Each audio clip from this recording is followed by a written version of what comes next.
E-PG पाठशालायां भवतां समेषां सुस्वागतम्।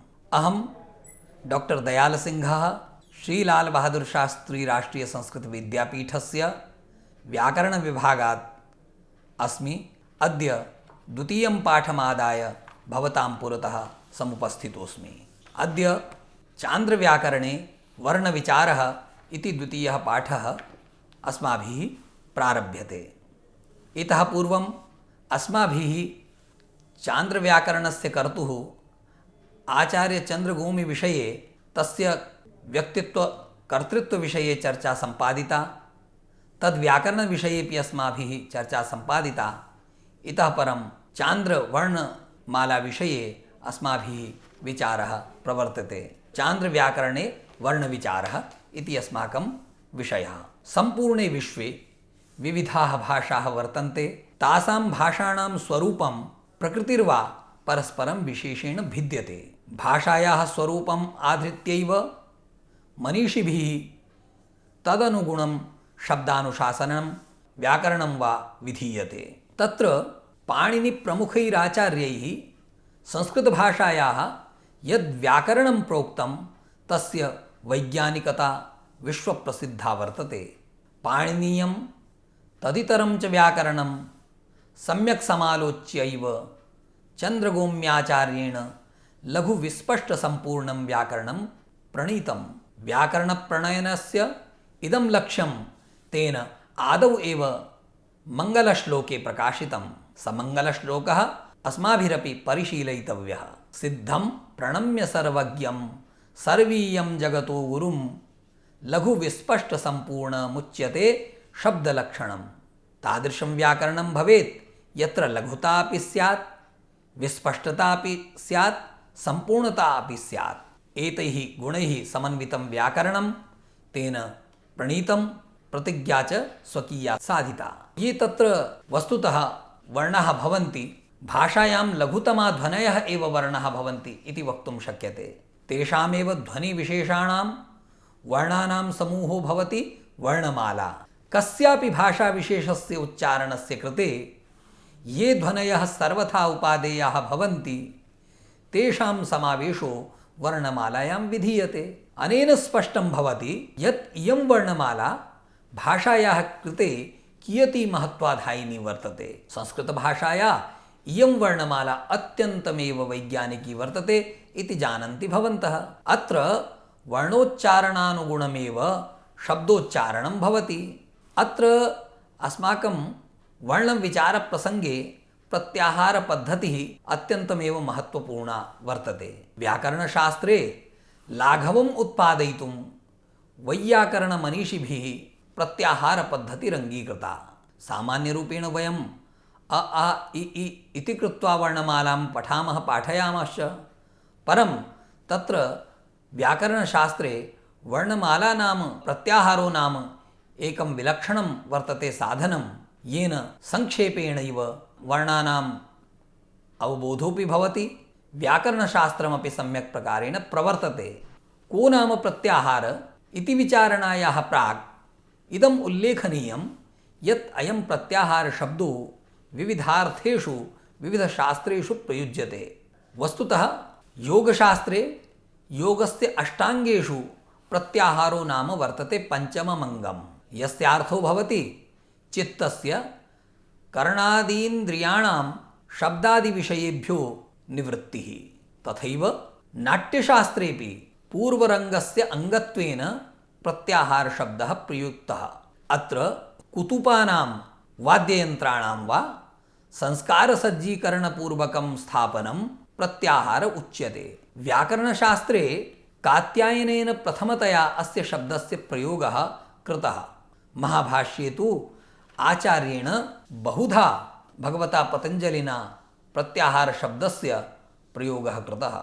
टीकाकारैः प्रत्याहारशब्दार्थः बाहुल्येन अधिकरणे घञप्रत्यये प्रयोगेण निरूप्यते। प्रत्याह्रियन्ते संक्षिप्यन्ते वर्णाः यस्मिन् यत्र वा स प्रत्याहारः। अपरे केचिद् विद्वांसः बाहुल्यं हेयम् उपायं मन्यन्ते। भावे घया प्रत्याहरणं प्रत्याहार इति शब्दं साधयन्ति। तत्र प्रत्याहारः प्रत्याहरणम् इत्यनेन अस्माकम् अभीष्टं तु न सिद्ध्यति, परं तथापि ते वैयाकरणाः अर्षादौ आकृतिगणे अस्य पाठं मत्वा पाठं परिकल्प्य मत्वर्थीयम् अच् प्रत्ययं विधाय शब्दसिद्धिं प्रदर्शयन्ति। अर्थात् प्रत्याहरणं प्रत्याहारः इति तु अस्माभिः साधित एव। प्रत्याहारः अस्यास्ति अस्मिन्नस्ति वा स प्रत्याहारः।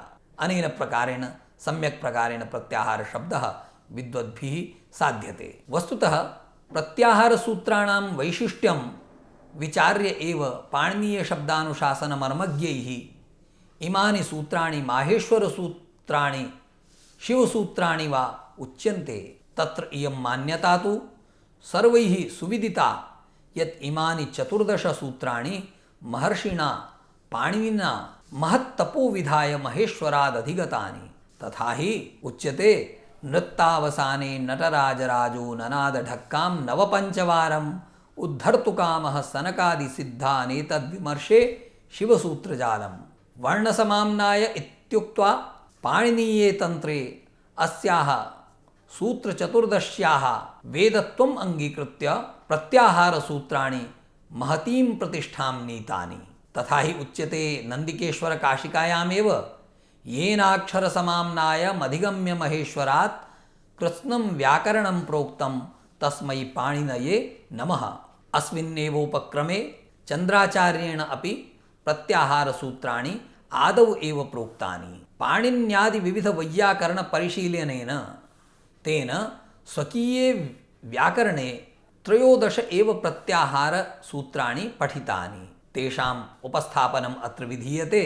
अयुण् ऋल् एओङ् ऐ औच् हयवरलण् यमङणनं झभय घढधश् जबगडदश् ख फ छ ठ थ चटतौ कपय शशसर् हल्।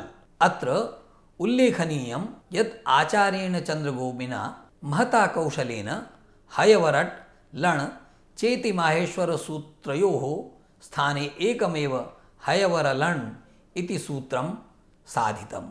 अत्र प्रत्याहारसूत्रे ये वर्णाः सन्ति तेषां विन्यासक्रमो विलक्षणो वर्तते। तथा हि अयुण् ऋलिक् एवुङ् ऐऔच् प्रारम्भिकेषु एतेषु 4 सूत्रेषु स्वराणामेव पाठः कृतः। पञ्चमे सूत्रे हयवरलण् इत्यत्र हकारं विहाय सर्वे वर्णाः अन्तःस्थाः वर्णाः वर्तन्ते। ततः परं यमगणनम् इत्यत्र कवर्गस्य चवर्गस्य टवर्गस्य इत्येतेषां वर्गाणां समेषां पञ्चमवर्णाः एव समुपस्थापिताः।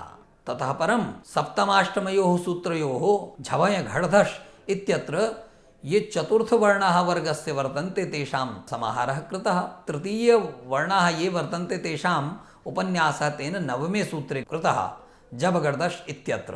अत्र दशमे एकादशे च उभयोः सूत्रयोः द्वितीयप्रथमयोः सूत्रयोः उपन्यासः आचार्येण कृतः। यथा ख फ छ ठ थ चटतौ कपय ख फ छ ठ थ चटतौ कपय इत्यत्र उभयोः सूत्रयोः द्वितीयवर्णानां वर्गस्य च प्रथमवर्णानां पाठः कृतः। ततः परं 12 सूत्रे शश सर् इत्यत्र ऊष्मवर्णानां पाठः कृतः। हल् इत्यस्मिन् 13 सूत्रेपि हकारः ऊष्मवर्णो वर्तते। अत्र इदम् अवधेयं यत् हकारस्य वारद्वयम् आचार्येण पाठः कृतः। तत्र अट् इण् इत्यादिषु प्रत्याहारेषु अपि हकारः अपेक्ष्यते। हल् रल् झल् शल् इत्यत्रापि 4 प्रत्याहारेषु अपि अपेक्ष्यते हकारः। तस्मादेव उभयत्र अस्य पाठः आवश्यकः इति चिन्ता पाणिनिशास्त्रे कृता इति वयं सर्वे जानीमः। तथैव अत्रापि अवगन्तव्यम्। अत्र उल्लेखनीयं यत् आचार्येण चन्द्रगोमिना महता कौशलेन हयवरट् लण् चेति माहेश्वरसूत्रयोः स्थाने एकमेव हयवरण् इति सूत्रं पठितम्। एतत् प्रकरणदृष्ट्या यानि महत्त्वपूर्णानि सूत्राणि वर्तन्ते तेषां संक्षेपेण विवरणम् इह प्रस्तूयते। इत्संज्ञाविधायकं सूत्रम् अनंशचिह्नम् इति आचार्येण पठितम्।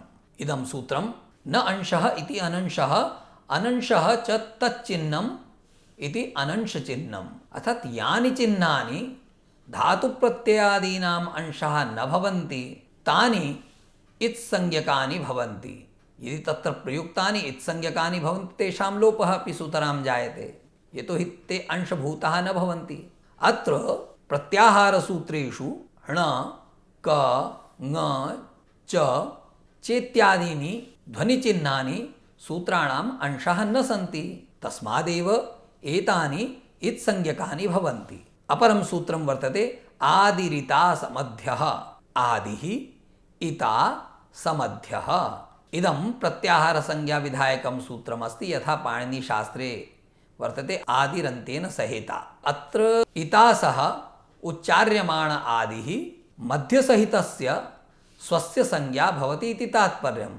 अवगन्तव्यं तात्पर्यम् इदमेवास्ति यत् अन्त्येन इता सहित आदिः स्वस्य मध्यगानां च संज्ञा भवति। अत्र आचार्येण अन्त्य इति शब्दो नोच्चारितः, यतोहि स्पष्टमेव तत् येनापि इता सहित आदिः उच्चार्यते सः स्वस्य मध्यवर्तिनां बोधको भवत्येव। एतेन इतः अन्तिमत्वं सुतरामेव स्पष्टं भवति। यस्य इतः उच्चारणं विधीयते स अन्तिम एव स्यात् इति स्फुटतरमेव। अत्र उल्लेखनीयं यत् चान्द्रव्याकरणे 42 संख्याकाः प्रत्याहाराः स्वीकृताः। अपरं सूत्रं वर्तते उतासवर्गः, अर्थात् उकारेण सहोच्चार्यमाणः वर्गस्य प्रथमवर्णाः तत्तद्वर्गीयाणां वर्णानां बोधकाः भवन्ति। यथा उता उच्चारितः ककारः कुः भवति स सम्पूर्णस्य कवर्गस्य परिचायको भवति, तथैव उकारेण सहोच्चार्यमाणः चकारः च वर्गस्य बोधको भवति। एवमेव अन्ये ज्ञेयाः कु चु टु तु पु इति उदितः भवन्ति। अपरं सूत्रं वर्तते ता तत्कालस्य। पाणिनीयं सूत्रं तत्र वर्तते तपरः तत्कालस्य। तकारप्रयोगेण सहोच्चार्यमाणाः स्वराः उच्चार्यमाणसमकालस्यैव बोधकाः भवन्ति इति तात्पर्यम्। यथा उत् इति अस्माभिः तपर उच्चारितः, एकमात्रिको ह्रस्व उकारो ह्रस्वस्यैव एकमात्रिकस्य उकारस्य बोधको भवति। तथैव अत् इत् चेत्यादयः स्वराः उच्चार्यमाणसमकालस्य एकमात्रिकस्य ह्रस्वस्यैव बोधकाः भवन्ति इति अस्माभिः ज्ञातव्यम्। सम्प्रति अस्माभिः स्थानकरणप्रयत्नविचारः करणीयः।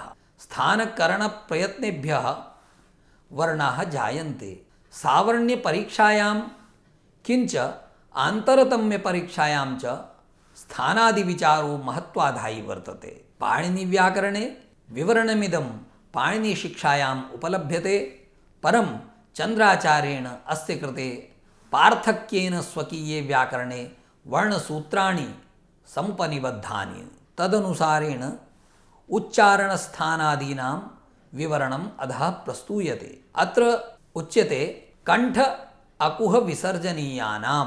तात्पर्यम् अकुह अकारः, कूनाम कवर्गः, हकारो, विसर्गश्च इत्येतेषाम् उच्चारणस्थानं कंठप्रदेशः।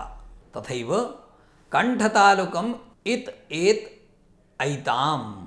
इदम् अवधेयं यदत्र व्याकरणे अनेकेषु सूत्रेषु सन्धिविरहितः पाठः कृतः, तेन पाठकानां स्फुटतया बोधो जायते, तस्मात् अत्र संहिता न कृता। कंठतालुकम् इत् एत् ऐताम् इकारस्य एकारस्य ऐकारस्य च स्थानं कंठः तालु च वर्तेते। अन्येषु शिक्षाग्रन्थेषु इकारस्य स्थानं केवलं तालु एव स्वीकृतम्। परं चन्द्राचार्यस्य अयं विशेषः यत् अनेन स्वकीये व्याकरणे कंठतालुके एव इकारस्य उच्चारणस्थाने स्वीकृते। तत्र उच्यते कंठोष्ठम् उत् ओत् औताम्। उकारस्य ओकारस्य औकारस्य च स्थानं कंठोष्ठं भवति इति तात्पर्यम्। उकारस्य स्थानम् अन्यैः शिक्षाग्रन्थकारैः यद्यपि ओष्ठ एव स्वीकृतस्तथापि चन्द्राचार्येण उकारस्य समावेशः अत्र कृतः। ततः परमुच्यते मूर्धा ऋटुरषाणां ऋकारः टवर्गः रेफः षकार इत्येतेषां वर्णानाम् उच्चारणस्थानं मूर्धा भवति इति स्पष्टं। दन्ता लृतुलसानां लृकारः तवर्गः लकारः सकारः इत्येतेषां वर्णानाम् उच्चारणस्थानं दन्तु वर्तते। नासिका अनुस्वारस्य उच्चारणस्थानं नासिका भवति। सूत्रं वर्तते स्वस्थाननासिका ङ य ण न मानां। पाणिनिशास्त्रे यमगणनानां नासिका इति उच्यते, परम् अत्र ङकारस्य पूर्वपाठः कृतः।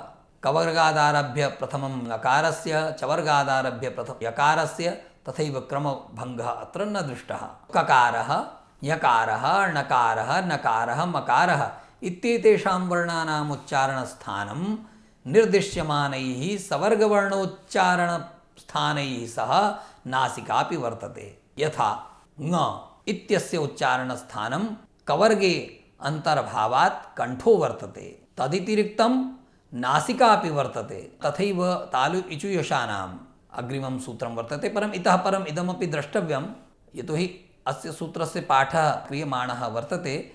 परं यकारस्यपि उच्चारणस्थानं द्रष्टुं शक्यते।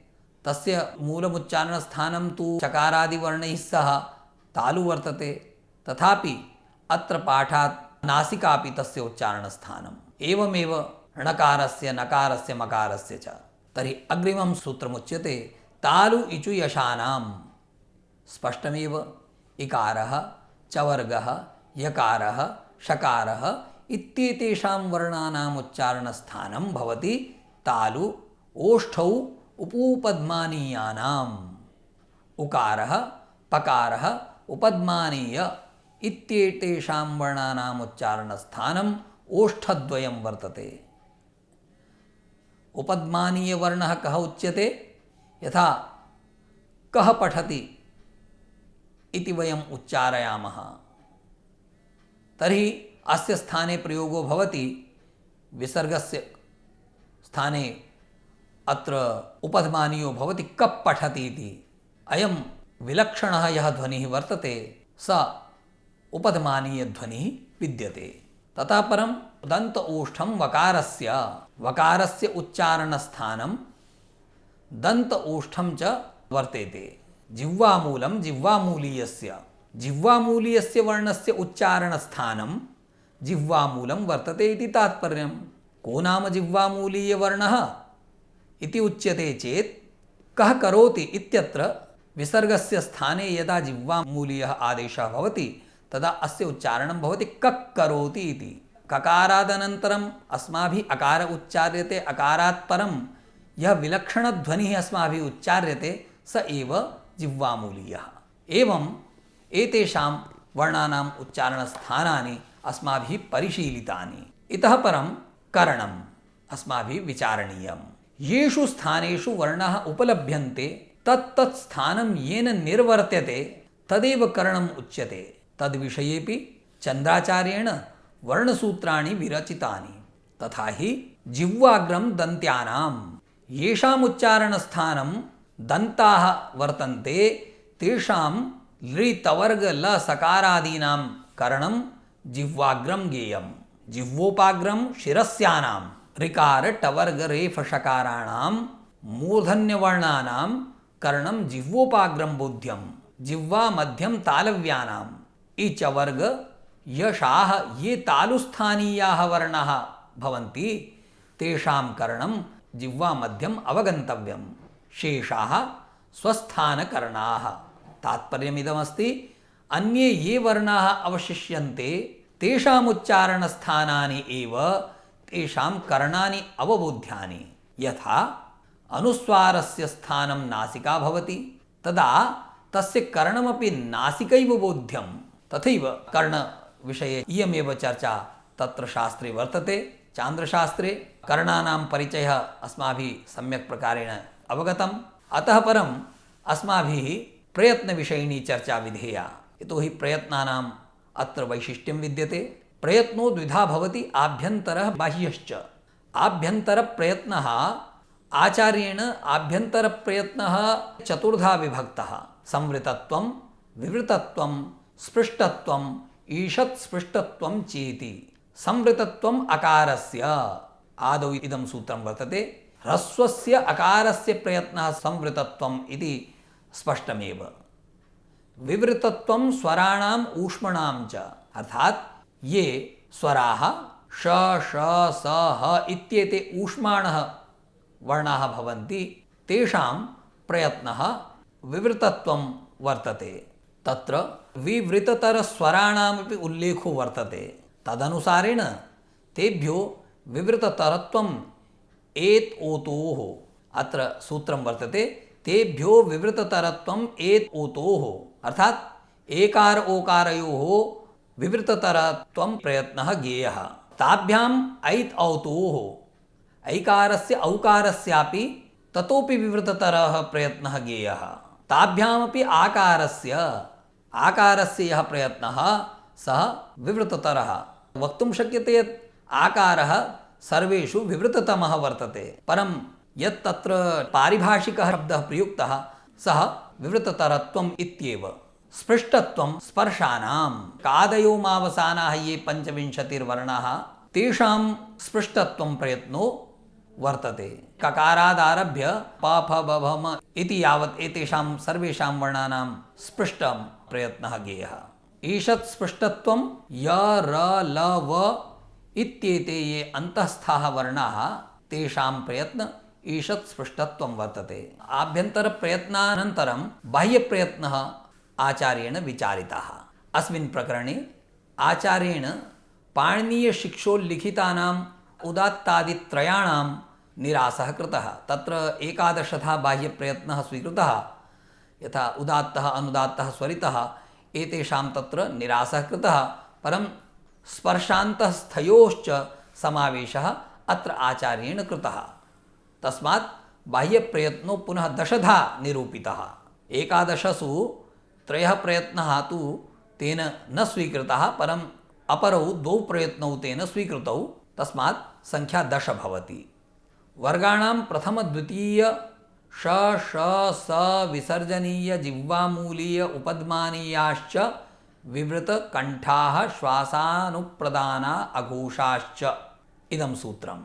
क ख इत्यादयो ये वर्गाणां प्रथमाः द्वितीयाः वर्णाः वर्तन्ते, शशसाः ये वर्तन्ते, विसर्जनीयः जिह्वामूलीयः उपद्मानीयः चेति इमे ये वर्णाः सन्ति ते बाह्यप्रयत्नदृष्ट्या विवाराः श्वासाः अघोषाः च सन्ति। तथैव प्रथम तृतीय पंचम अन्तस्थाश्च अल्पप्राणाः, तत्र सूत्रनिर्दिष्टाः वर्गस्य प्रथमाः तृतीयाः पंचमाः अन्तस्थाश्च अल्पप्राणाः सन्ति। अत्र प्रथम तृतीयः पंचमः अर्थात् क ग ङ, तथैव अन्तस्थाः यरलवाः एते सर्वे अल्पप्राणाः प्रयत्नाः। ततः परम् इतरे महाप्राणाः अल्पप्राणभिन्नाः वर्गस्य द्वितीयचतुर्थाः, यथा कवर्गस्य द्वितीयः वर्तते खकार ख, चतुर्थः वर्तते घकारः, तथैव चवर्गस्य छ झ इति, टवर्गस्य ठ ढ इति एते ये वर्णाः वर्तन्ते द्वितीयचतुर्थाः। ऊष्माणः वर्णाः ये वर्तन्ते यथा श ष स ह एते महाप्राणाः भवन्ति। तदनु उच्यते तृतीयचतुर्थपञ्चमाः सानुस्वार अन्तस्थ हकाराः संवृतकण्ठाः नादानुप्रदानाः घोषवन्तः, अर्थात् वर्गाणां तृतीयाः चतुर्थाः पंचमाः, यथा कवर्गस्य ग घ ङ, चवर्गस्य ज झ य इत्यादयः, तथैव अनुस्वारः यकाराद्यन्तस्थाः य व र ल इत्येते, हकारः च इत्येते वर्णाः संवाराः नादाः घोषाश्च। तत्र इदं सविशेषं ज्ञेयं यत् नादाः घोषाः ये वर्णाः सन्ति ततः इतः पूर्वम् अस्माभिः अघोषाः पठिताः, तर्हि अवशिष्टाः घोषाः भवन्ति। पूर्वम् अस्माभिः विवाराः पठिताः, ते संवाराः भवन्ति। द्वितीयचतुर्थ श स हाश्च ऊष्माणः। द्वितीयचतुर्थ अर्थात् कवर्गस्य द्वितीयः वर्तते ख, चतुर्थः वर्तते घ, तथैव छ झ ठ ढ इत्येते ये द्वितीयचतुर्थवर्णाः सन्ति। तथैव श ष स ह इत्येते वर्णाः ऊष्माणः सन्ति। कादयो मावसानाः स्पर्शाः तत्र उच्यते ककारादारभ्य मकारपर्यन्तं ये पञ्चविंशतिवर्णाः सन्ति ते स्पर्शाः ज्ञेयाः। अन्तःस्थाः यरलवाः स्पष्टमेव यत् य र ल व इत्येते वर्णाः अन्तःस्थाः सन्ति। अत्र अस्माभिः आभ्यन्तरप्रयत्नविषये विचारणा तु पूर्वं कृतैव, बाह्यप्रयत्नविषयेपि विचारणा अस्माभिः कृता। सम्प्रति प्रयत्नविवेकः तु अस्माकं सम्पूर्णः। सम्प्रति स्वरभेदविषये आचार्येण चर्चा कृता। स्वरभेदः नास्ति अत्र किमपि काठिन्यं। वर्णसूत्रान्ते आचार्येण चन्द्रभूमिना स्वरभेदः प्रदर्शितः। कैश्चिदाचार्यैः उच्यते स्वयं राजन्ते इति स्वराः। येषाम् उच्चारणस्य कृते कस्यापि इतरस्य व्यञ्जनादेः उच्चारणस्य आवश्यकता न भवति। परं व्यञ्जनस्य उच्चारणस्य कृते तु स्वरस्य आवश्यकता भवत्येव। यथा क ख ग घ ङ इति यदा वयम् उच्चारणं कुर्मः तदा अकारं विना अर्थात् स्वरं विना येषाम् उच्चारणं न कर्तुं प्रभवामः। अत्र च अकारः ह्रस्वः दीर्घः प्लुत इति त्रिधा भिन्नः। प्रत्येकम् उदात्त अनुदात्त स्वरितभेदेन अनुनासिक निरनुनासिक भेदेन च 18 भवति। एवं इवर्ण उवर्ण ऋवर्णश्च तथैव एतेषां समेषाम् 18 भेदाः जाताः। ऋवर्णस्य दीर्घा न सन्ति, तेन स 12 भवति। सन्ध्यक्षराणाम् ए ऐ ओ औ इत्येतेषां ह्रस्वाभावात् तानि अपि 12 भवन्ति। अत्र उल्लेखनीयं यत् ए ऐ ओ औ सन्ध्यक्षराणि उच्यन्ते। यथा अकार इकारस्य योगेन एकारः भवति तथैव अकार एकारस्य योगेन ऐकारः भवति। अकार उकारस्य योगेन ओकारः भवति तथैव अकार ओकारस्य योगेन औकारः भवति। तस्मादेव एते सन्ध्यक्षराणि उच्यन्ते। तत्र उच्यते एकमात्रिकः ह्रस्वः, स्पष्टमेव ह्रस्वः यः वर्णः स एकमात्रिको भवति। द्विमात्रिकः दीर्घः, यथा अ इ उ इति ह्रस्वः एकमात्रिकः तथैव आ इ उ इत्यत्र मात्राद्वयं वर्तते, तस्मात् दीर्घ उच्यते।